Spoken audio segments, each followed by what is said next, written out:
parler de vous ennuyer pendant quelques minutes pour vous présenter l'internat d'anesthésie-réanimation. Donc tout d'abord, on entre donc vous entrez dans une nouvelle période de votre vie qui est donc l'internat. Là, on est post-réforme du troisième cycle. En quoi ça consiste?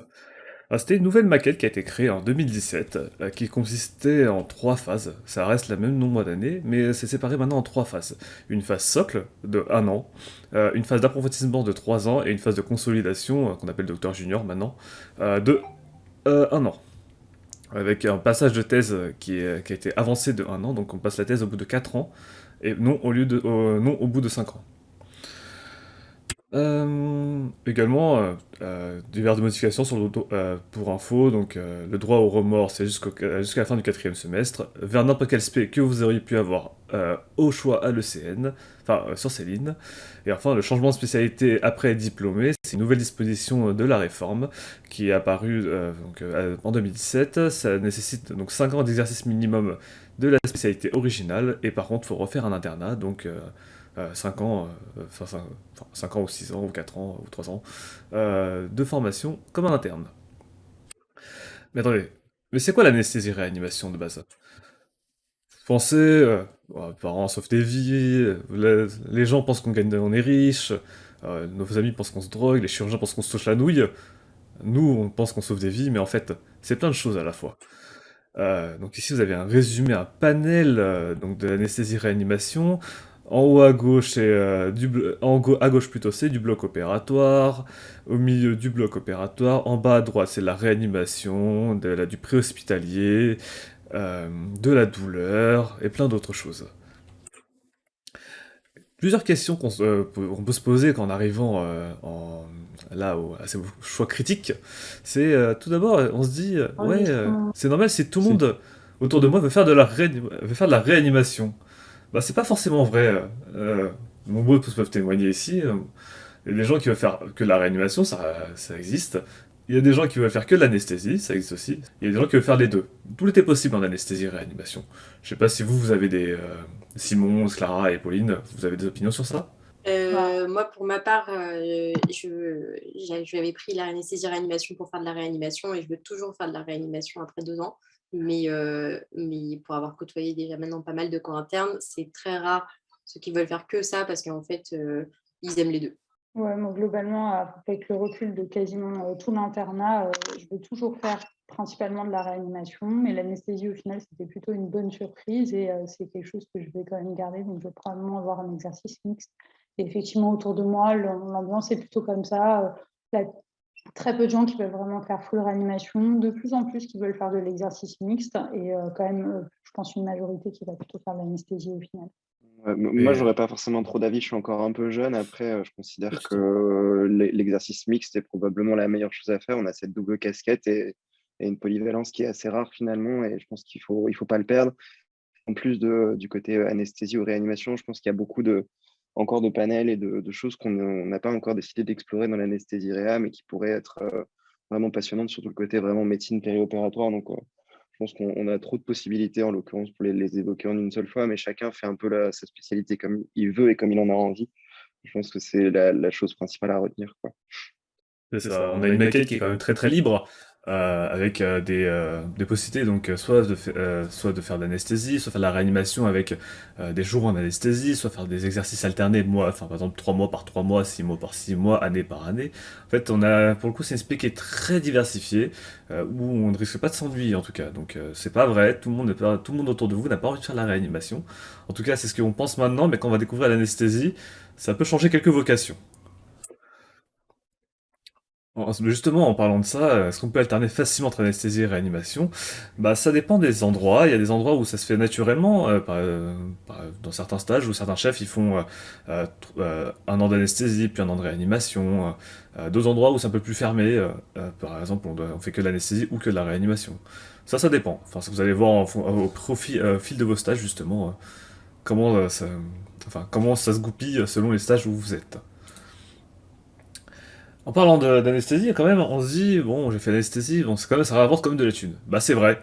On est expé à garde, Et une spé à garde, bah donc c'est un salaire qui forcément augmente avec le tarif des gardes. Tout d'abord, combien on est payé de base en tant qu'interne? De base, donc j'ai calculé un peu le salaire brut, ça fait environ 2060 € pour votre premier internat, ce qui fait à peu près, bon, avant c'était 10 fois notre paye, mais maintenant c'est plus, avec l'augmentation du Ségur, c'est plus 6 ou 7 fois.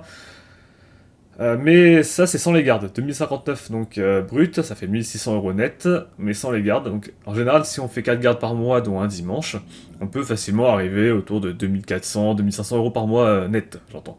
Après, il y a les impôts qui vont tout manger, qui vont manger quelques pourcents, mais voilà. Mais on vit bien en anesthésie et réanimation. Après, en termes de nombre de gardes, ça dépend. Il y a des stages où il y a 0 garde, ça existe, hein, c'est très rare, mais ça existe. Il y a des stages où on mange des gardes tout le temps, on est riche, on est peut-être un peu mort à la fin, mais on est riche.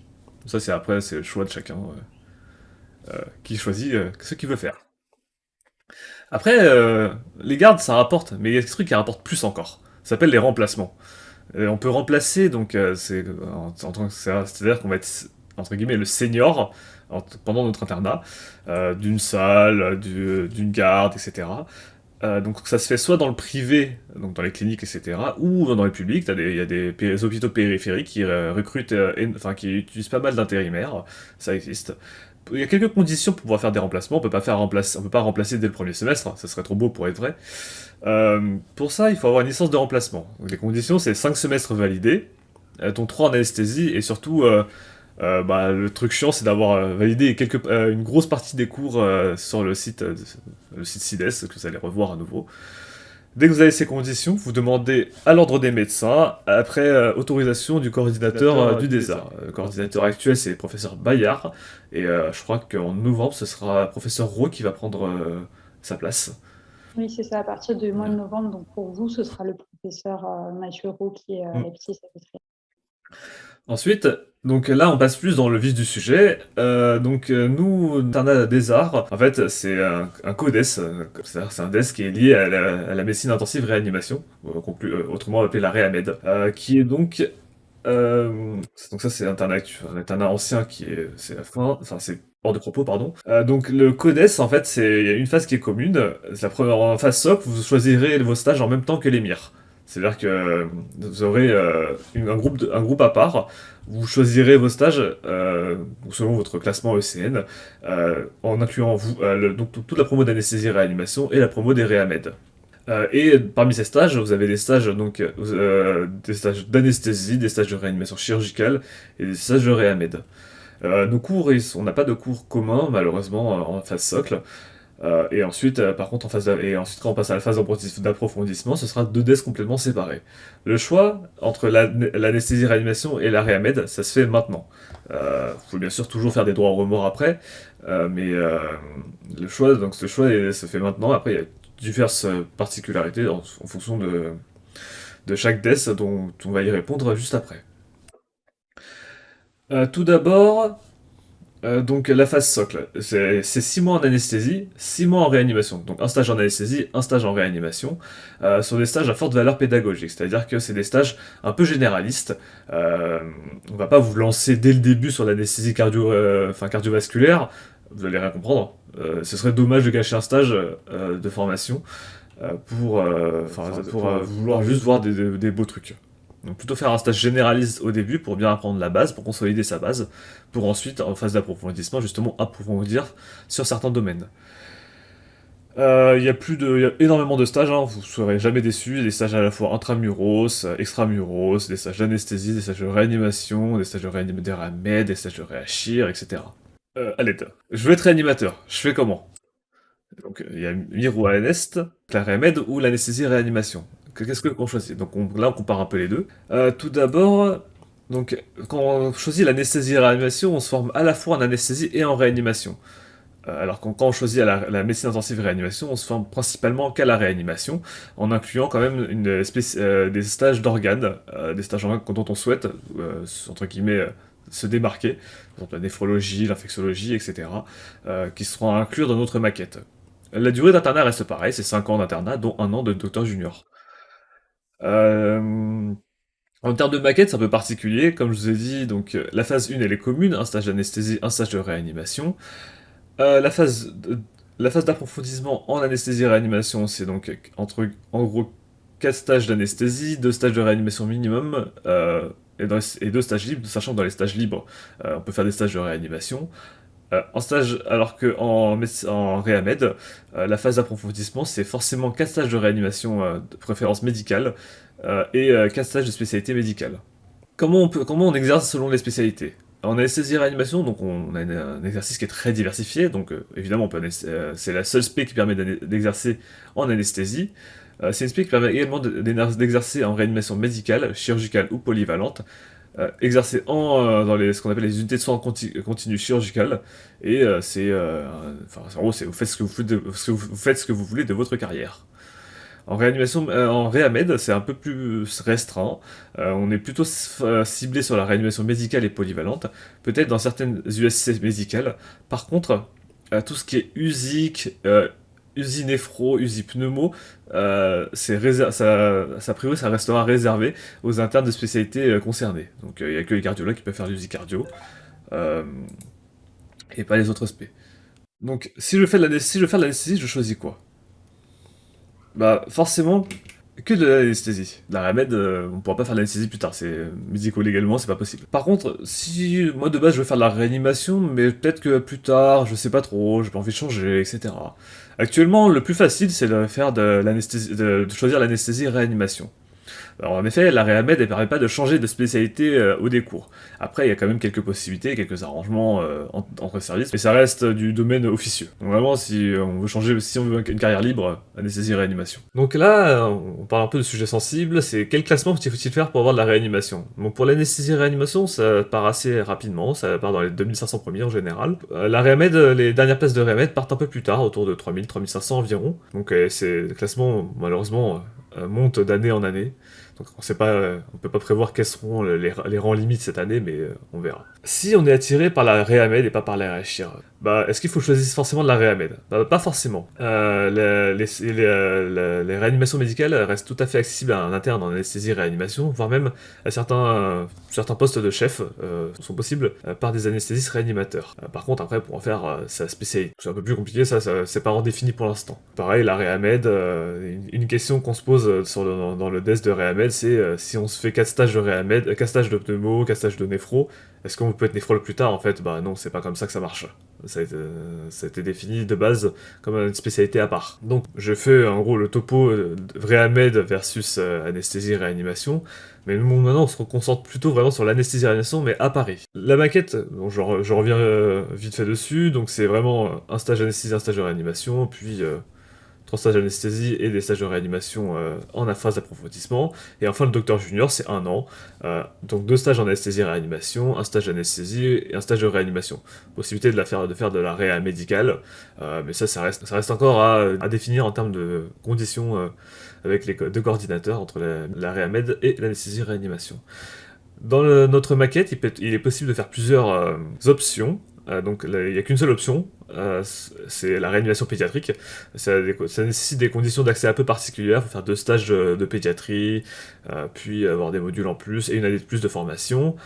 On a également ce qu'on appelle des options, mais c'est pas vraiment des options, c'est des options, mais qu'on appelle des FST, des formations spécialisées transversales, qui sont au nombre de 6. Donc il y a la douleur, il y a l'hygiène, la nutrition, la pharmacomédicale et thérapeutique, les soins palliatifs, et enfin une nouvelle une option qui s'est créée, la médecine de catastrophe, qui sera bientôt accessible plutôt même. Il y a des stages obligatoires à valider. En phase d'approfondissement, il y a un stage obligatoire de réanimation médicale, un stage obligatoire de réanimation chirurgicale. Côté anesthésie, il y a un stage de maternité à valider, au moins 3 mois en maternité. Et enfin, un stage d'anesthésie fléché pédiatrie. Malheureusement, dans vos stages socles, il peut arriver que vous ayez des gardes en maternité. Pour avoir essayé, ne permettent pas de valider la maternité. Ce serait trop facile. Par contre, il faut faire obligatoirement 3 mois continus en maternité pour valider la maternité dans notre maquette. Comme j'ai dit, les stages, là c'est un peu les 2 stages présents sur Paris, vous en avez partout en gros, intramuros, extramuros, dans tous les départements, que ça soit accessible en voiture, en train, à pied, enfin n'importe. Vous avez le choix, vous avez l'embarras du choix, ça faut pas en tenir compte. Ensuite, quand on commence l'internat, on se demande, est-ce qu'on commence par l'anesthésie ou la réanimation en socle? Franchement, il n'y a pas d'avantage ou désavantage à commencer par l'un ou par l'autre. Choisir l'un ou l'autre, en fait, forcément, là, on arrive, on connaît rien de la spécialité. L'anesthésie, pour nous, en fait, c'est tout nouveau, c'est une spé qu'on voit très peu à l'externat. La réanimation, c'est un truc qu'on connaît un peu plus, mais bon, on va quand même on va se spécialiser dedans. Donc, il faut être plus approfondi, etc. En fait, franchement, il n'y a aucune différence. Il y a des gens qui diront que commencer par l'anesthésie c'est bien, il y a des gens qui diront que commencer par la réanimation c'est bien. Il n'y a pas de différence. Ce qui est objectivement, ce qui est vrai, c'est que quand on commence par l'anesthésie, en réanimation, on sera plus à l'aise sur les gestes type intubation, pose de VVP, la gestion d'un respirateur, etc. Quand on commence par la réanimation en premier stage, ben, quand on sera en anesthésie, on sera plus à l'aise sur les cathéters, sur les médicaments vasoactifs, les catécholamines, la noradrénaline, etc., etc. Donc en fait, il n'y a pas de différence à commencer par l'un ou par l'autre, c'est selon ce que vous aurez comme stage, ce que vous préférez aussi. Est-ce que vous préférez avoir en premier, est-ce que vous préférez avoir en second? Pour choisir, en Ile-de-France, c'est un peu particulier, on choisit donc sur Internet. C'est un site de l'ARS, interne.santé-ile-de-france.fr. C'est un site donc, qui est actuellement qui est pas fonctionnel, mais au moment de l'approche des choix, donc les choix ils arriveront, je pense, début octobre. Il y aura la liste des stages qui va apparaître cette liste de stages pour voir, il faut trier en fonction des départements, du type de stage, anesthésie ou réanimation, etc., etc. Mais vous allez me dire, ouais, enfin moi je viens de province, je sais pas si à Paris ou l'hôpital extra Paris c'est mieux, lequel est mieux, je sais pas, etc. Quel stage est mieux, est-ce que le stage à Med, est-ce que le stage à Chir?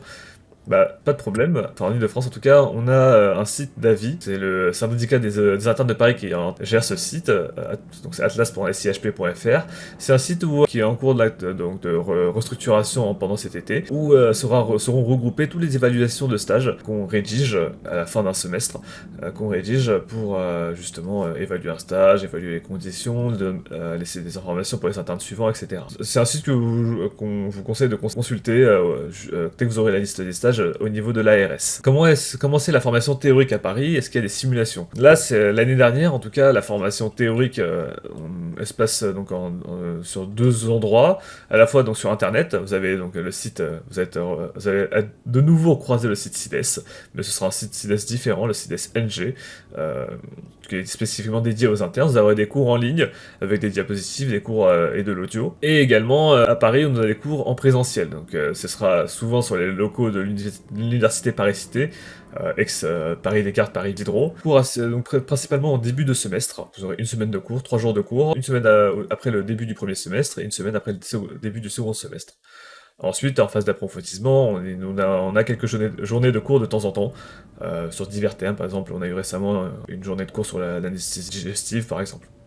La simulation, on commence à avoir beaucoup de simulations aussi en Ile-de-France, avec les labos comme Illumels ou Lab4Sims. Donc vous allez déjà avoir pas mal de simulations sur votre phase socle, également sur les semaines de cours à la fac, vous avez les simulations associées au même moment.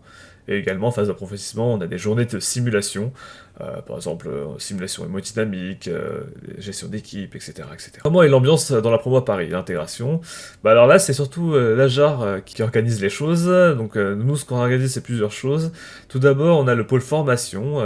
Vous avez ici Clara et Simon ici présents qui s'occupent des formations. Ce qu'on organise, c'est des formations à la fois sur les thèmes médicaux, et récemment, il y a eu des formations sur l'infectiologie, sur l'hémodynamique, et également des formations plus pratiques. Par exemple, on a fait une formation sur comment acheter son premier bien immobilier. C'est dire que l'anesthésie, ça rapporte, quoi. Ensuite, on a l'événementiel. Donc, chaque premier jeudi du mois, on organise ce qu'on appelle les afterblocks. C'est un bar qu'on réserve par la JAR. Pour rencontrer à la fois des internes d'anesthésie et réanimation, mais c'est tout à fait ouvert aux internes d'autres spécialités, dont les chirurgiens, afin de permettre de créer une bonne ambiance, de rencontrer des internes d'autres spé. C'est une date à ne pas manquer, donc à chaque fois, tous les premiers jeudis du mois. La prochaine va arriver début septembre. La date sera le premier jeudi du mois. C'est simple. Voilà, progressivement, là vous allez pouvoir bientôt choisir, vous allez choisir bientôt votre spécialité. On va essayer de récupérer vos contacts pour essayer de créer une mailing list afin de vous envoyer plus précisément aux futurs internes d'anesthésie et réanimation à Paris des informations plus précises, plus détaillées comment dire, comment survivre au début à Paris en anesthésie et réanimation. Et enfin, si vous avez des conseils, des besoins d'informations, n'hésitez pas à nous envoyer un petit mail. Donc c'est à l'Ajar, l'adresse s'affiche sur l'écran, ajaranest@gmail.com. Est-ce que vous avez des questions? Donc on vous écoute, enfin on vous lit sur le chat, on lira les questions pour y répondre. Alors, merci Guichen pour la présentation. Donc, je vais répondre à la première question là, qui a été posée, qui est en fait concrètement la question que vous posez, mais littéralement tous, parce que c'est moi qui reçois les mails, donc je peux vous assurer que tout le monde a la même inquiétude. Donc la question de quel est l'impact de la position dans la promo par rapport au choix de stage. Donc cette question-là, vous la posez tous. En fait, à Paris, franchement, c'est vraiment pas un vrai problème. C'est-à-dire qu'il y a un système qui a été mis en place grâce à nos syndicats qui s'appelle le taux d'inadéquation. C'est-à-dire que chaque spécialité, chaque coordonnateur est obligé d'ouvrir un nombre de places en plus, un certain pourcentage qui est fixe, en plus par rapport au nombre d'étudiants. C'est-à-dire que, par exemple, pour 90 internes d'anesthésie-réanimation, en gros, il y a à peu près nécessairement 100 places qui vont être ouvertes. En pratique, chez nous, c'est même plus que ça parce qu'en fait, il y a plein de services qui demandent à ouvrir des postes d'internes. Et autant on peut ouvrir des postes d'internes, autant c'est délicat d'en fermer parce que du coup, c'est des services qui ont l'habitude d'avoir des internes. Donc, en pratique, ce qui se passe, c'est qu'il y a déjà plus de choix qu'il y a d'internes. Donc, même en étant le dernier à choisir, vous avez toujours du choix, que ce soit en phase socle, en phase d'approfondissement. Le docteur junior, c'est vraiment très à part, donc j'en parlerai pas là-dessus. L'autre chose qu'il faut savoir, c'est que à cause de ce taux d'inadéquation, grâce à ce taux d'inadéquation, en fait, les services sont un peu mis en concurrence. C'est-à-dire qu'un service qui est mal noté un semestre où ça se passe mal, les avis stages sortent très vite, l'info circule très vite dans la promo et très vite le service ne se retrouve sans interne au semestre suivant ou sans interne d'anesthésie réa. Ils vont avoir par exemple des internes hors spécialité. Et en fait, ça a un impact très fort, très rapide sur le service. Et donc, en fait, en pratique, les services, ils ont vraiment un peu la pression pour accueillir les internes de la meilleure façon qui soit. Donc, globalement, on n'a vraiment que des bons stages. Enfin, on a très peu de stages qui ne sont pas bons. Et en général, c'est des histoires d'adaptation d'un semestre sur l'autre. Il y a beaucoup de chefs qui sont partis. En fait, ce n'est pas forcément prévisible. En tout cas, au final, la position dans la promo ne va pas impacter. L'inquiétude souvent, c'est aussi est-ce qu'on se retrouve en périphérie très loin tout le temps quand on est dernier de promo? Non, parce qu'en fait, on a déjà énormément de stages qui sont sur Paris. Et ensuite, en fait, il y a pas mal de gens, comme justement, on a beaucoup de choix, il y a plein de gens qui en fait, restent en banlieue parisienne et qui, au final, vont préférer choisir un stage de banlieue, parfois même un stage assez loin, mais accessible en voiture, par rapport à un stage parisien. Donc, au Par final, exemple, on s'en sort très bien. Voilà, Guichen, moi j'ai fait Pontoise, hein. C'est pour ceux qui connaissent Pontoise, c'est à 20 km de Paris. Moi j'habitais pas loin, et je préfère de loin aller à Pontoise, ce qui est un très bon stage, j'ai très bien appris l'anesthésie, euh, plutôt que d'aller, me refondre dans Paris, à subir les transports et tout, j'ai vraiment bien vécu mon stage, quoi. Et voilà, c'était à 40 km de Paris. loin d'être le seul dans ce cas-là. Et en plus, on a un peu stimulé aussi les services parce que justement, tous ces stages de périph avaient parfois du mal à recruter des internes. Là, c'est quelque chose qui en travaille avec notamment notre syndicat de proposer des logements aux internes quand les stages sont vraiment loin. Et ça, les services commencent à s'adapter à ça, donc on avance vers ça. Donc globalement, franchement, la position dans la promo, c'est pas ça qui doit vous faire changer d'avis sur Paris ou pas Paris. Voilà. Alors, Ensuite, une autre question qui arrive assez souvent, c'est est-ce qu'on a accès au SAMU? Alors le SAMU c'est un peu plus compliqué, dans le sens où depuis la création de l'aspect de la médecine d'urgence, ça va devenir de plus en plus réservé au SAMU, en tout cas dans les grandes villes. Après, peut-être que le SAMU, les SMUR, pardon, parce que le SAMU c'est pas vraiment, c'est plutôt SMUR, les accès aux SMUR dans les centres périphériques, peut-être on pourrait y faire des cartes, mais en termes de poste, être posté en SMUR en tant qu'anesthésiste réanimateur, c'est de plus en plus difficile, bah, du fait surtout de la présence des urgentistes, enfin, c'est carrément leur spécialité, quoi. Donc nous, on sera relégués en seconde zone. En pratique, je Après, complète. En hmm, pratique, en fait, on a en anesthésie-réanimation, on a accès au stage de préhospitalier des pompiers. On a 4 postes. Et le SMUR, il y a un poste sur le SMUR de Necker et effectivement, globalement, c'est plutôt réservé aux internes de médecine d'urgence. Donc, si votre projet de carrière, c'est au premier plan de faire du SMUR, clairement, il faut prendre médecine d'urgence. Si c'est juste que ça vous intéresse parmi le reste, bon, les possibilités ne sont pas complètement fermées, mais c'est de globalement, plus en en tout plus cas à difficile. Paris, ça ne va vraiment pas dans ce sens-là.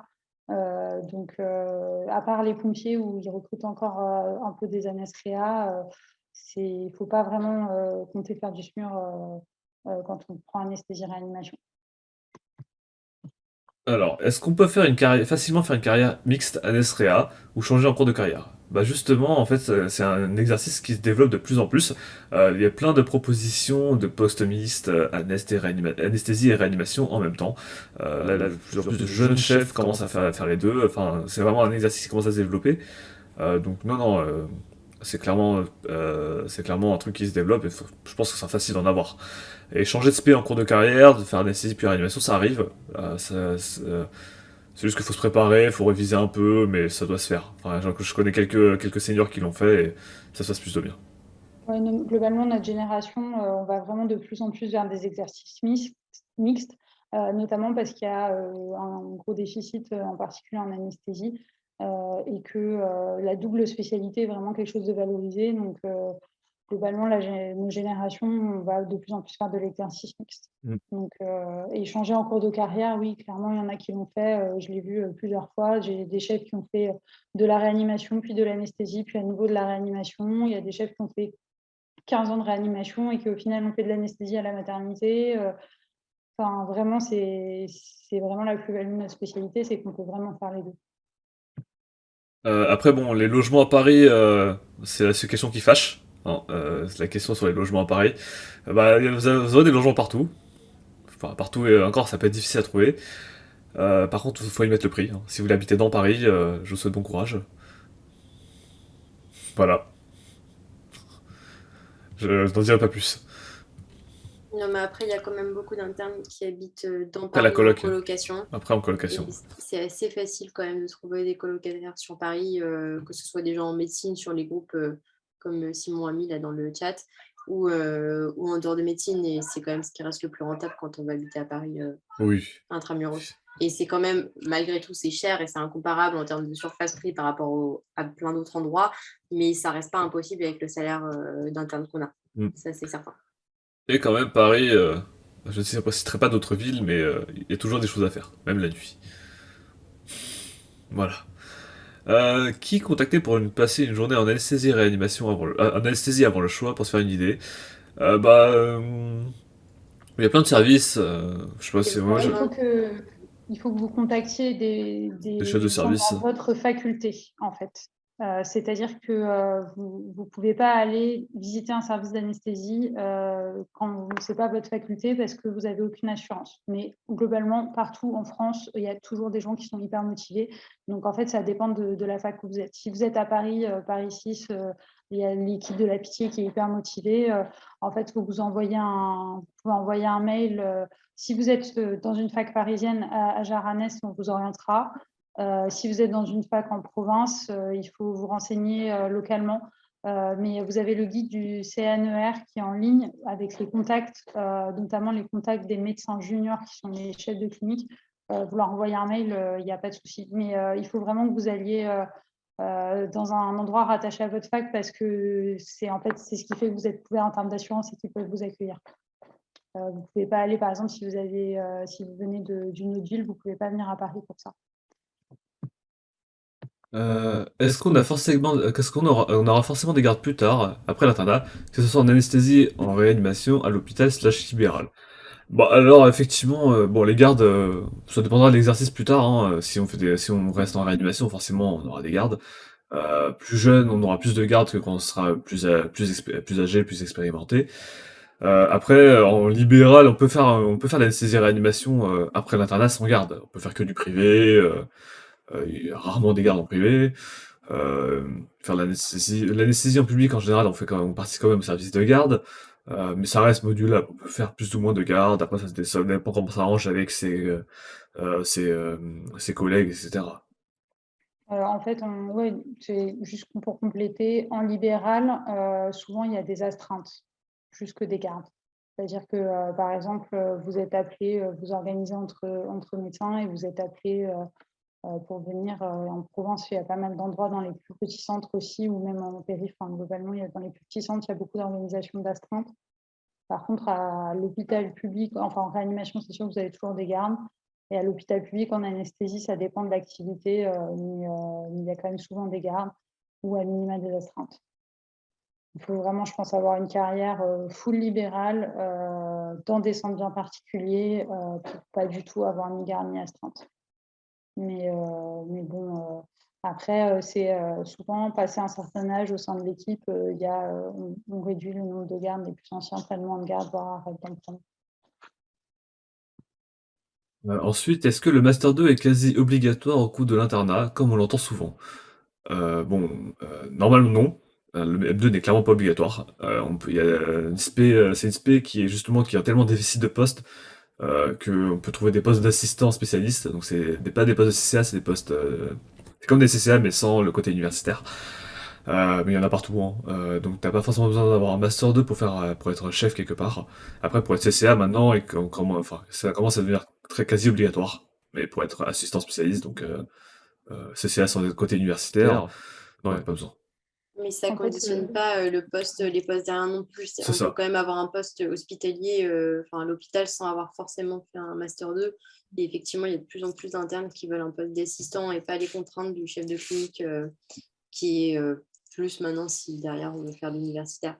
C'est ça. Ça se développe En quand même fait, beaucoup dans la spécialité. En fait, les seuls qui obligent à faire un M2, c'est les facultés. Et les facultés, elles ont leur mot à dire uniquement sur les postes de chef de clinique. Donc, en pratique, il y a à Paris les deux plus grosses facultés qui exigent d'avoir un master 2 pour être chef de clinique. Mais c'est les seuls. Et encore, je crois qu'il y a encore des exceptions.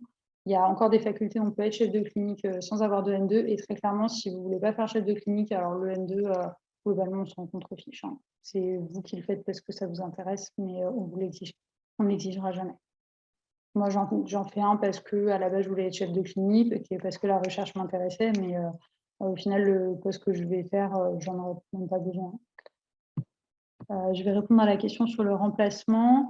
À quel moment vous pouvez passer des remplats dans l'internat? Alors, en fait, les remplacements. Donc, les remplacements, déjà, c'est effectivement quand on est assez tardivement pendant l'internat. En fait, il y a un certain nombre de stages où on a des journées qui sont dégagées parce que, en fait, la plupart des services, on a besoin de temps d'internes pour fonctionner. Donc, si on a plus d'internes, par exemple, on a besoin de, je ne sais pas, 6 internes pour fonctionner.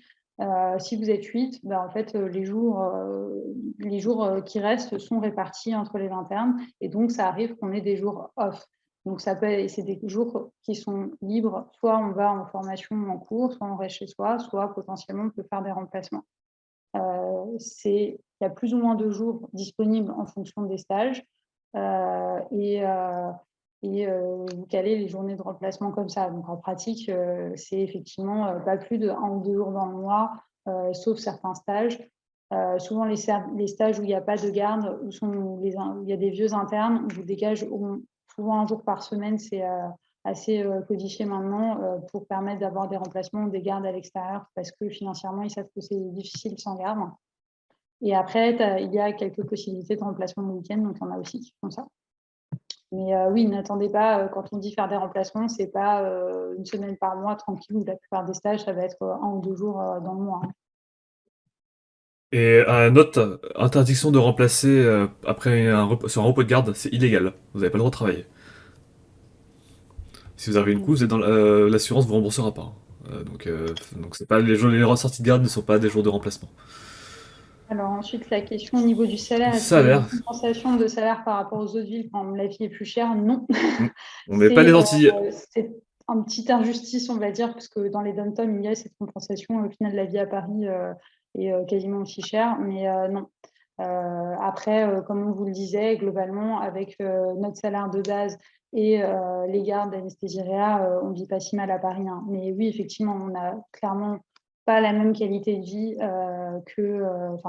sur certains points, on paye notre logement beaucoup plus cher. Le coût de la vie est beaucoup plus cher que dans d'autres villes et effectivement, il n'y a pas de compensation salariale de ce côté-là. Euh, Au niveau de est-ce que la pénurie des mares est encore importante? Avec l'augmentation du nombre de places en mare depuis déjà plusieurs années, y a-t-il pas un risque de surpopulation et qu'on se marche dessus sur nos postes en anesthésie et réanimation, que ce soit en libéral ou en public? Bah pas vraiment, parce que en fait, vous imaginez même pas à quel point la demande est si forte. Enfin, en même pas 10 minutes, on peut trouver des endroits où tu peux remplacer même pas à côté de chez toi. Donc en fait, c'est une demande qui est monstrueuse. Là, donc, ils n'ont pas suffisamment d'anesthésie réanimateur pour pouvoir ces postes, donc ils font beaucoup appel aux remplaçants. Mais voilà, non, non, c'est clairement, je pense, dans les années à venir, c'est une DSP où clairement on aura du travail, quoi. À la fois en anesthésie, en réanimation, on aura l'équipe de la douleur, donc non, non, on aura du travail. C'est sûr, certain. Globalement, c'est une inquiétude qui revient souvent. Enfin, moi, quand j'ai commencé l'internat, on avait la même question. On nous disait qu'il y avait plein de places, mais peut-être que dans quelques années, ça changerait. Franchement, c'est pas du tout vrai. En fait, il y a plusieurs choses. C'est qu'il y a plein de gens, plein de générations qui partent à la retraite et le remplacement par les jeunes générations, il est au final assez tardif. Et en plus, il y a un changement sur la façon d'exercer. Il y a de plus en plus de gens qui exercent en remplaçant, qui travaillent à temps partiel. Ça fait qu'en pratique, il y a plein de places. Et malheureusement, les conditions de travail à l'hôpital public font qu'il y a de plus en plus de jeunes qui s'en vont. Donc même quand un service recrute, je ne sais pas, 5 jeunes qui viennent de finir leur internat, ben, en fait, 3 ans après, il n'y en a plus que 2 qui sont là. Donc globalement, il y a de la place partout. Et je pense qu'à l'horizon des 5 prochaines années, ça ne va pas changer comme ça, en tout cas pas de façon majeure. Euh, pour, Pour le pour ça, stage de recherche, vu que je suis en plein dedans, je vais répondre aussi. vas-y. Donc le Master 2, vous rajoutez 1 an, très clairement. En anesthésie-réanimation, c'est difficilement possible de faire le stage de recherche en temps interne. Par exemple, les santé pub, ils arrivent à faire ça en même temps. Nous, c'est pas possible. Donc globalement, on rajoute 1 an. Donc en général, il y a quelques mois de cours. Donc mon master, c'était tout restreint pour que ça tienne sur 1 mois parce que on démarrait en novembre après la fin du semestre. Et le stage, effectivement, ça rajoute un semestre. Après, les stages de master de recherche sont plus ou moins lourds. Il y a des stages de master clinique, il y a des stages de recherche au labo. Donc, ça n'empêche pas nécessairement de faire un petit peu toujours de garder un peu un pied dans l'anesthésie-réanimation à côté. Mais oui, il faut prendre une année de disponibilité et ça rajoute une année. Niveau DU, est-ce que c'est intéressant à faire quand même? Rares sont les internes que j'ai contactés qui en ont fait. Quel bénéfice à part l'autosatisfaction / l'approfondissement des connaissances? Bah, on en a plusieurs d'entre nous, enfin d'ici qui ont fait des Ouais, DU, donc moi, Clara. j'en ai fait. C'est hors de prix et ça, c'est la grosse contrainte du DU. Après, j'avoue que quand même, il y en a quelques-uns, je trouve, qui sont intéressants. Et ça a le mérite d'une part de forcer, une fois qu'on a payé le prix, non seulement on va au cours et en plus on essaye enfin, on travaille derrière. Il y a quand même un examen pour l'avoir à la fin. Et en général, c'est sur 2 journées par mois ou c'est en présentiel. Et finalement, c'est quand même, enfin, moi, je trouve ça assez sympa d'avoir 2 journées de cours en présentiel par mois sur une thématique qu'on a choisie. Donc, en plus, c'est un truc en général qui nous branche bien. Pour ma part, j'ai plutôt aimé le DU que j'ai fait et je pense qu'il y en a 2-3 si voilà, on a envie de mettre un peu d'argent dedans. C'est intéressant. Maintenant, c'est clairement absolument pas indispensable dans le cursus. Et je pense qu'on peut très bien s'en passer si on est soi-même suffisamment motivé pour travailler les cours du DU sans faire le DU. Je pense qu'il y a toujours des moyens de les trouver aussi. Globalement, le DU, il ne faut pas vous jeter dessus. Je pense que ça peut être très intéressant, mais il faut savoir un peu ce que vous voulez faire après. Parce qu'il y a des DU, si on veut faire que de l'anesthésie, par exemple, ça ne sert pas à grand-chose. Il faut que le thème vous intéresse. Mais effectivement, si vous voulez approfondir vos connaissances, si vous avez l'impression qu'il y a une carence dans vos connaissances parce que vous êtes attaché dans un stage très spécialisé sur le domaine et que ça vous intéresse, que les cours CIDES sont insuffisants, que effectivement vous ne savez pas trop par où prendre la vidéo, effectivement le DU a un intérêt. Mais je pense Clara, elle l'a fait cette année en 3e semestre, c'est relativement tôt. La plupart des gens, c'est 1 an ou 2 ans après qu'on en fait. Moi, j'en ai fait un cette année. Vous avez le temps de voir. Ça peut être intéressant, mais il ne faut pas vous stresser là-dessus la première année, ça c'est clair. Est-ce que c'est vrai que pour payer son assurance dans le privé, il faut travailler beaucoup? Moi, je sais pas. Enfin, je connais pas les prix des assurances dans le Payer privé. son assurance dans le privé, je ne sais même pas de quoi tu parles. Bah, non, mais non, mais je pense en termes de, tu sais, la cotisation de la RCP des assurances privées. En général, quand t'es en Alors, libéral, t'en la demandes plus. RCP, quand on fait des remplacements, il faut Je sais bien pas, choisir son truc d'assurance, mais on peut l'avoir gratuite. Donc ça, c'est pas un problème. quand t'es Euh, interne. Après, quand Assurance t'es en taisé, privé, en faut. libéral, apparemment, c'est très cher. Ah oui, non, mais alors là, vous parlez quand on est exclusivement installé en libéral.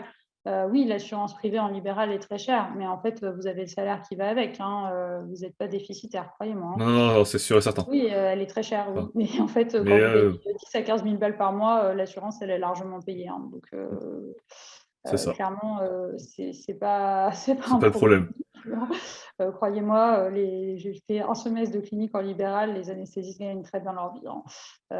Ça, il y a pas de souci là-dessus. Ils sont pas sur la paille à cause de leur assurance, hein. Mais oui, Euh, effectivement, elle est très chère. Mais en même temps, la responsabilité qu'il y a est énorme et le coût peut être majeur si vous avez un souci derrière. Donc, c'est bien d'avoir une bonne assurance.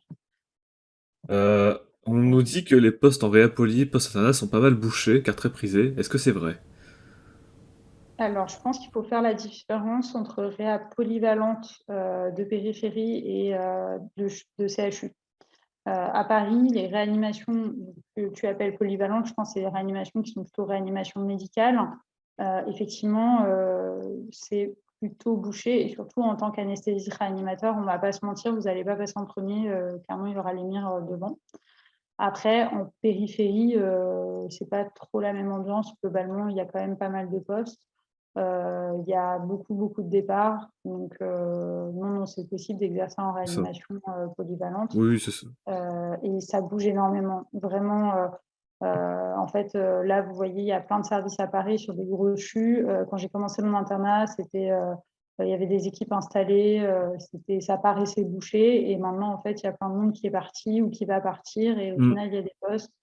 Donc, globalement, je pense que vous pouvez arriver à trouver ce qui vous plaît. Parfois, ça peut retarder un petit peu de 2 ans, par exemple, par rapport à ce que vous vouliez. Mais je pense qu'on peut arriver à trouver. La seule chose, Hmm. c'est si vous voulez faire de la mire en CHU à Paris, oui, clairement, les mires passeront devant et donc vous n'avez pas forcément beaucoup de possibilités. Et encore, c'est pas forcément certain. Est-ce que c'est possible de valider la matière euh, 1 pendant la phase socle? Non. Ne Non, cherchez même un pas à le faire. master 1, c'est un master 1 la question. Ah, Master 1, attends, j'ai noté Oui, désolé, ça c'est Master 1. possible en revanche. Oui, Master 1 pendant la phase socle, oui, tout à fait. Vous avez le Le temps. master 1, c'est l'équivalence du master 1, c'est souvent en fait des cours. Clara, on a fait un cette année, je crois, le master 1. Ouais, mais moi, j'étais pas en socle du coup. Mais oui, c'est possible, ça n'a pas beaucoup d'intérêt de le faire en socle et ça prend quand même pas mal de temps. Euh, c'est possible. Moi, je l'ai fait en 2e année. Après, à certaines facs où on a déjà de toute façon l'équivalence.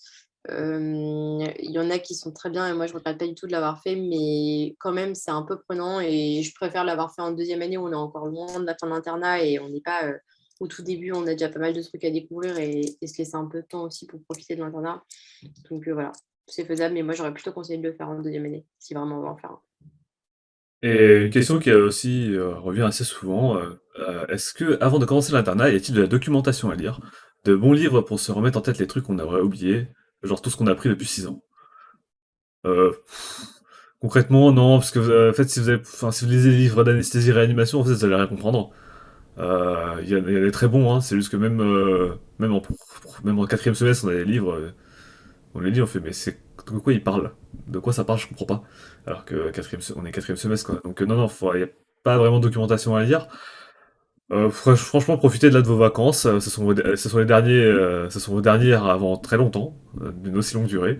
Donc plutôt profitez de vos vacances, voyagez, sortez, dormez, n'importe. Mais, euh, mais non, non, pas besoin, il n'y a pas de documentation à lire. De toute manière, vous allez arriver dès le début, vous allez avoir des nouveaux concepts. Faut mieux, vous allez comprendre sur le tas de toute manière. Si on vous parle de précharge dépendance maintenant, de courbe de Frank Starling, vous allez, enfin, ça sert à rien. Enfin, vous allez voir la courbe, vous allez faire OK. Alors que quand on le voit en pratique, en fait, quand on réfléchit en équipe avec quelqu'un qui nous chapeaute, en fait, c'est tellement bien expliqué par plusieurs chefs de manière totalement différente qu'on arrive à comprendre en fait à quoi ça correspond. Et non, il n'y a pas de documentation, pas de documentation obligatoire à lire en tout cas. Après, si vous voulez en lire, Ouais, vous pouvez. Hein. globalement, profitez de vos vacances, hein. Vous allez arriver, vous allez être perdu dans tous les cas. Après, si vous tenez vraiment à lire des trucs, vous pouvez regarder sur notre site internet. Il y a quelques gros papiers d'anesthésie-réanimation à lire, mais franchement, je pense que vous n'allez pas forcément comprendre grand-chose parce que c'est très spécialisé. Et après, sinon, je pense que vous devez pouvoir avoir accès à la plateforme là, CIDES-NG avec tous les cours si vous les regardez, mais franchement, vraiment, vous ne prenez pas la tête avec ça. C'est pas nécessaire. Enfin, vous allez tout le temps le voir. Donc, au niveau du contact avec les patients et les familles de patients, notamment avec des annonces de décès, de mauvais pronostics, est-ce que c'est compliqué à gérer au début? Après, je pense que ça, ça dépend chacun de notre expérience personnelle, notre vécu. Est-ce qu'on a déjà vécu des décès pendant notre externat, etc. Mais oui, ça reste toujours un événement difficile. Mais on a beaucoup de formations autour de ça. Par exemple, on a des simulations d'annonces, on a plein de simulations d'annonces. On pratique beaucoup en réanimation. Au début, on ne parle pas, mais on voit comment nos seniors font. Et en fait, il y a quand même une manière particulière de s'exprimer envers les familles et l'entourage des patients. Donc à la fois pour les informations de routine, comme pour les annonces effectivement d'événements graves, comme un mauvais pronostic ou le décès. Et en fait, ça vient avec le temps, ça reste toujours difficile, mais c'est avec l'expérience, en fait, on devient, enfin, on arrive à le faire, quoi. Est-ce qu'on est bien encadré globalement? Pas trop de responsabilités d'emblée? Simon? Je crois qu'il n'est plus là. Mais, Ah, Il avait des non, problèmes de connexion. ouais, ah oui. il a dû s'absenter, mais on est globalement On peut dans la répondre. spécialité d'anesthésie-réanimation très bien encadré. Ce qui Ah n'empêche oui. qu'il y a quand même une phase où on se demande vraiment ce qu'on fout là, notamment en anesthésie, parce qu'on débarque dans un monde qu'on ne connaît vraiment rien. Mais c'est vraiment, je pense, que c'est une des spécialités où tous les retours concordent à dire qu'on a un vrai bon encadrement, qu'en anesthésie, on nous prend vraiment par la main, on nous explique tout. En réanimation aussi, Ouais. c'est toute une équipe. Enfin, il y a très peu de retours. Moi, j'en ai aucun à titre personnel, mais il y en a très peu de façon générale qui disent qu'ils ont été lâchés dans le grand bain et puis il viendra qui pourra, quoi. Non, c'est ça, c'est qu'on a SP, justement, en fait, la sécurité est au cœur de notre métier, donc on a une autonomie qui est adaptée à notre volonté. C'est-à-dire, face socle, en fait, on ne laissera jamais tout seul sur certains gestes, ou par exemple sur les cathéters, les premiers cathéters seront forcément accompagnés, puis des gens regardent, enfin, puis il y a des seniors qui vous regarderont poser les cathéters, et ensuite, justement, si vous sentez vous à l'aise, bah après vous posez les cathéters tout seul. Mais au début, vous serez toujours accompagné en tout cas. Ouais, Euh, globalement, Pardon. c'est un point positif de la phase socle, c'est que comme en gros vous avez un interne de phase socle dans chaque service à peu de choses près, avec d'autres internes plus âgés. Donc en fait, vous êtes toujours, déjà, vous êtes le seul pour qui il y a entre guillemets ce niveau d'accompagnement qui est nécessaire. Donc ça demande un investissement moindre, on va dire, pour l'équipe. Et en plus, vous pouvez être encadré non seulement par vos chefs, mais aussi par les internes plus âgés. Donc il y a vraiment un accompagnement global qui fait que c'est exceptionnel d'être vraiment mis en difficulté comme ça. Et en général, si ça se passe comme ça, c'est vite remonté et c'est corrigé assez rapidement. hmm. Après, je rebondis un tout petit peu en voyant la question juste après. c'est pas parce qu'on a un bon encadrement, et effectivement il est très bon, que c'est pas une spécialité où il y a quand même des responsabilités et du stress notamment. Et ça, Très c'est bien. un peu, enfin, il n'y a pas que du tout dans cette spécialité que c'est comme ça, mais c'est quand même quelque chose, et on apprend progressivement pendant l'internat à faire avec, mais notamment la partie réanimation, encore que l'anesthésie aussi, il y a toujours des moments où on est stressé, où on n'est pas forcément toujours très bien. Et ça, c'est normal, ça arrive quoi qu'il arrive, même si on est extrêmement bien encadré. Donc, il faut le savoir. Et puis après, il faut être dans des équipes où, globalement, et c'est globalement le cas de beaucoup de services, où il n'y a pas de honte à avoir des moments Mm. où on se sent un peu moins bien face à des situations, parce que C'est ça. forcément, on aura tous des situations difficiles vu la spécialité qu'on fait. Et surtout si vous avez des difficultés, des épisodes, où vous vous sentez moins bien, où vous vous sentez mal par rapport à une situation, faut pas hésiter à en parler, les chefs, ils sont très, très bien enfin, en général, ils sont assez bienveillants. De toute façon, trouvez toujours quelqu'un de bienveillant à qui parler, qui vous, écoutera et qui vous, aidera, hein. C'est vraiment, enfin, il y a personne qui est, enfin, vous aurez tout disons que genre vous tomberez surtout vous tomberez toujours sur quelqu'un qui pourra vous aider si vous êtes mal. Que ce Ouais, soit pas globalement, dans les services, c'est le point positif aussi, entre guillemets, d'avoir autant de services où les équipes se sont renouvelées assez jeunes. En fait, les chefs que vous avez, souvent, ils ont tout cassé 10 ans de plus. Il y en a beaucoup qui ont 10, 15 ans de plus que vous, pas plus. En fait, leur internat, c'était pas si loin. Ils se souviennent très bien de ce que c'était. Et donc, il y a toujours des gens avec qui parler, entre les chefs, les co-internes. Donc, il ne faut vraiment pas hésiter à en parler. Mais oui, clairement, il y a des situations qui sont pesantes. Clairement, il faut apprendre à gérer son stress et ça fait partie de notre spécialité. Alors, la question suivante sur les IA de bloc pour nous aider. Alors, globalement, en tout cas, à la PHP, il y a un IAD par salle et l'interne d'anesthésie n'est pas un IAD. Donc, vous êtes avec un IAD dans le bloc opératoire. c'est Quand vous ça. faites des stages dans le privé, parce qu'on a certains stages dans le privé, ce n'est pas aussi vrai, mais globalement, vous êtes travaillé avec les IAD. Et clairement, sur les patients où c'est vraiment complexe, il y a toujours l'IAD, le chef. Enfin, c'est pas du tout. Vous n'êtes pas un IAD. Vous allez apprendre à faire tout ce que fait un IAD parce que ça fait partie de votre travail, mais c'est pas solo, démerde-toi. Sauf exception, si vraiment il y a des imprévus. Et surtout, le seul moment où vous pouvez vraiment faire ça tout seul, c'est en garde. Si on est en unité effective, vous pouvez être seul en salle, mais c'est assez relativement exceptionnel. Et puis surtout, ça se fait progressivement, puis ça a une certaine cohérence, quoi. Mais en tout cas, vous n'êtes pas un IAD de remplacement. Non, non, clairement pas. On rebondit, également sur la question ah pardon, je sautais juste une question parce qu'on reste sur les IAD. Est-ce qu'il y a des risques de dévalorisation de la spécialité, si les IAD peuvent anesthésier les ESA 1 et 2?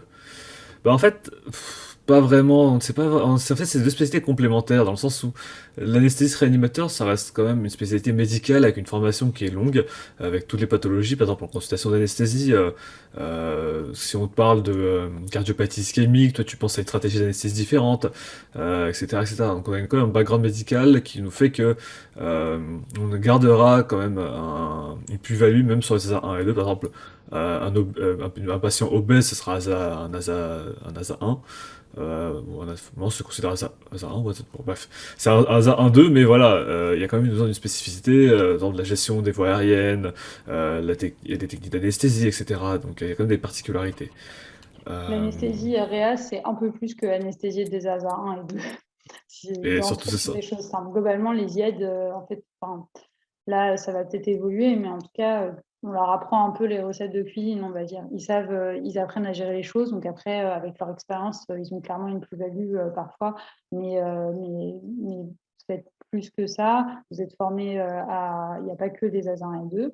Un ASA 1, un ASA 2 peut merder. Et à ce moment-là, ça peut être compliqué, hein. Une femme enceinte qui accouche, la plupart du temps, c'est une ASA 1. Si tu n'as pas un HPP de 3 litres, c'est pas parce que c'est une ASA 1 qu'il n'y a pas du taf et qu'on n'a pas besoin d'un médecin.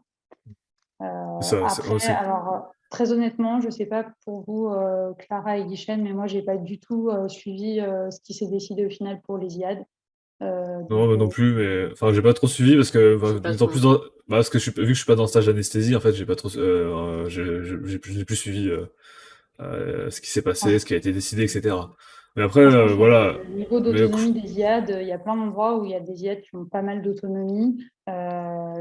Franchement, je pense pas que ça dévalorise l'aspect en tant que tel. On non. travaille Et en fait, avec eux, on n'est pas en pardon. concurrence avec eux. En fait, au contraire, quelque part, c'est même pas dévaloriser l'aspect, c'est la valoriser parce que si tant est qu'ils se gèrent les derniers deux, mais tant mieux en fait, parce que ça n'amuse aucun anesthésiste de gérer un truc où tout va bien. L'intérêt, ça sera de faire prévoir le périopératoire, derrière, voilà, même les consultations préopératoires, en fait, ce qui est intéressant, c'est dès que les choses deviennent un peu complexes, quand c'est tout simple et que c'est à la chaîne, c'est le fond de caisse de toute spécialité, hein, mais ça n'a pas un intérêt particulier. Donc, au contraire, ça laisse du temps à développer d'autres parts de la spécialité. C'est à la limite presque mieux. Non, voilà, pareil, je trouve vraiment que enfin, nous sommes complémentaires avec Ziad, on a besoin des Ziad et les Ziad ont aussi besoin de nous, hein. Donc, non, non, je pense pas qu'il y ait vraiment Globalement, de gêne, quoi. en tout cas, je ne sais pas exactement ce qui s'est décidé au final. Je pense qu'au final, pas grand-chose s'est vraiment décidé. Mais faut pas vous dire que vous allez vous retrouver au chômage parce que les IAD ont plus d'autonomie, parce que clairement, c'est pas vrai, hein. Enfin, c'est justement pour ça qu'il y a Non. plein d'anesthésistes qui les soutiennent aussi là-dedans. Franchement, sur ce sujet, j'ai vraiment pas suivi ce qui s'était passé au final. Donc, alors, je pense que quelqu'un a laissé son micro allumé. Je pense qu'on ne peut pas forcément vous en dire beaucoup plus là-dessus. Mais en tout cas, notre plus-value de médecin, d'anesthésie, de médecine périopératoire et de réanimation, elle existe et elle sera toujours là, hein. Donc, franchement, Euh, tu poses plein de questions là-dessus, mais vraiment, je pense, aucun de nous trois n'est vraiment très au point sur ce qui a été dit régulièrement. Et donc, on ne et, va pas commencer à se lancer dans ce débat-là. Oui, oui, non, bien sûr. Et puis d'autant plus que derrière, quoi qu'il arrive, il y a quand même des questions, il y a beaucoup de questions sur ce qu'on peut faire ou pas faire techniquement. Et ça, il y a plein de trucs que les IAD peuvent faire. Mais derrière, il y a beaucoup de questions de responsabilité, d'assurance. Et ça, c'est encore une autre paire de manches. Donc, c'est pas parce qu'ils peuvent faire ça que c'est pas sous la responsabilité d'un médecin. C'est loin d'être encore changé tout ça. Donc, c'est ça. Et de toute manière, si vous pensez avoir peur de la concurrence, il reste la réanimation, la douleur, les anesthésies loco-régionales, ce sera, je pense, un truc forcément, enfin, ça sera difficilement fait par les IAD, je pense. Mais peut-être que ça deviendra, je sais pas, mais en tout cas actuellement ce n'est pas le cas. Donc ça reste des domaines où on est présent, quoi. Voilà. Alors ensuite, est-ce que vous avez, alors, une question, donc, alors cette présentation ne concerne pas du tout l'anesthésie à Reims, hein, c'est l'anesthésie réanimation à Paris. Mais on nous demande si est-ce qu'il y a des villes à éviter à cause de l'ambiance avec des chefs ou de la formation. Euh, En fait, bah, il n'y a pas de, par exemple, il y a pas de ville mauvaise. Enfin, il y a même aucune ville mauvaise. Disons, parce que déjà la formation théorique elle est nationale. Vous avez une très bonne formation sur CIDES. Et même chaque ville a ses spécificités ou enfin ses formations avec leurs stages associés quoi. Franchement, chaque ville est bien. Il n'y a pas des échos que j'ai Si vus. la question, c'est surtout par rapport à toutes les villes de France, alors évidemment, nous, on connaît surtout Paris, mais vraiment, les échos que j'ai, c'est qu'on est bien formé partout, que quand il y a un déficit, entre guillemets, de formation, parce qu'il y a un service dans une ville qui n'est pas suffisamment pourvu pour accueillir tous les internes, en fait, ils prévoient que les gens puissent faire des interchus derrière. Donc vraiment, je pense que si vous n'avez pas Paris ou la première ville que vous voulez faire, vous dites pas qu'il ne faut pas prendre la spécialité parce que la ville qui vous reste, vous serez mal formé. Je pense que globalement, vous êtes bien formé à l'anesthésie-réanimation partout en France. C'est pas forcément ça qui doit rentrer en ligne de compte dans votre réflexion. Est-ce qu'on peut faire deux interchus? Oui. Bah, on peut faire un an d'interchus, donc ça fait deux stages. et ça, alors c'est plus ou moins facile selon les spécialités, mais nos coordinateurs ont l'air très clairs quand même là-dessus, sur le fait que légalement, on a le droit de faire deux interchus, et Mathieu Roux l'avait répété il n'y a pas longtemps, légalement, on a le droit de faire deux interchus, donc on a le droit de faire deux interchus, pas un de plus, mais deux, oui. Si on devait citer les points négatifs de l'aspect ou de l'internat, pour vous trois. Franchement, difficile à dire, mais moi, je dirais que enfin, c'est très personnel, sachant que je veux vraiment faire de la réanimation. Peut-être que les stages imposés, de devoir faire absolument de l'anesthésie pédiatrique, obstétrique, etc., et le nombre, le volume de stages à faire fait que ça laisse un petit peu moins de possibilités de faire d'autres stages, voire même de spécialités médicales. Après, c'est pas non plus aberrant dans le cursus d'en faire et malgré tout, en se débrouillant bien, on peut en faire même moins que la moitié de son internat et inversement, à la limite, si on veut plus faire se spécialiser dans autre chose. Donc, c'est une toute petite limite, mais qui encore que est compensée parce que notre internat fait que la maquette est relativement libre quand même. Ok. Bon, moi pareil, hein, enfin, moi c'est pas dans les stages compliqués, non, moi j'aime bien, c'est plus enfin, c'est plus l'internat à Paris qui m'enquiquine un peu, dans le sens où, enfin, Paris c'est une ville très animée, donc si on va dans un endroit un peu plus calme, ça peut ne pas sier à tout le monde. Sinon, non, l'internat à Paris est très bien, hein, au contraire, des très bonnes formations, des stages très diversifiés, enfin, même des très bonnes des très bons services de pointe un peu partout. Donc on a l'embarras du choix là où on veut travailler. Est-ce qu'on peut faire un Globalement, docteur enfin, je Vas-y, vais juste répondre pour ma vas-y. partie. Moi, je dirais que oui, les points négatifs sur l'internat, c'est effectivement à Paris, le logement est assez cher, mais bon, on s'en sort au final. Et la spécialité, bah, c'est les particularités de la spécialité qui font qu'il y a pas mal de stress, pas mal de garde, mais on sait aussi dans quoi on s'engage. Et après, en termes de maquette, on est relativement libre. Donc, je pense qu'on est assez bien formé au final. Voilà. Et des- Moi, je vais devoir vous laisser. Je regarde juste si vous pouvez tous les deux répondre aux questions qui restent sur Ah, la liste. c'est docteur junior juste hors dehors de Paris, je pense que non, hein. C'est Si, spécifique. si, un Ah docteur si, junior ah en si, dehors de Paris, c'est ah si, possible. Si, si, c'est vous avez ouais, le droit de faire des interchus, y compris un docteur junior. J'ai un ami qui a fait son docteur junior à ah Tahiti si, c'est pour ok. un an. Donc, clairement, c'est Voilà. possible. Donc, après, évidemment, il faut le négocier, le discuter. Et si vous avez déjà fait vos 2 interchus avant, normalement, vous ne pouvez pas. Mais si, si, c'est possible de faire un interchu en docteur junior. Pareil, j'ai un ami qui le fait à la Réunion, une autre qui part à la Réunion au semestre prochain pour le faire. Donc c'est tout à fait possible.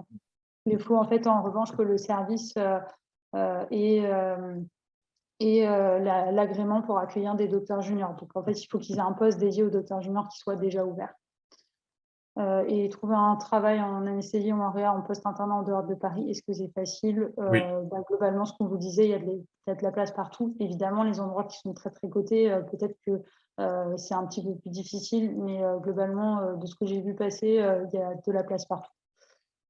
Et Voilà. ensuite, niveau horaire de travail, comment on en SREA, c'est extrêmement variable selon ce dont on a Ouais. envie. Globalement, il y a des stages d'ANEST qui sont très peu prenants et pour lesquels il y aura systématiquement un jour off par semaine. Donc, quand on met un jour de repos de garde, un jour off par semaine, bah, ça fait des semaines avec 3 jours et une garde. À l'inverse, il y a des stages d'ANEST qui sont beaucoup plus prenants.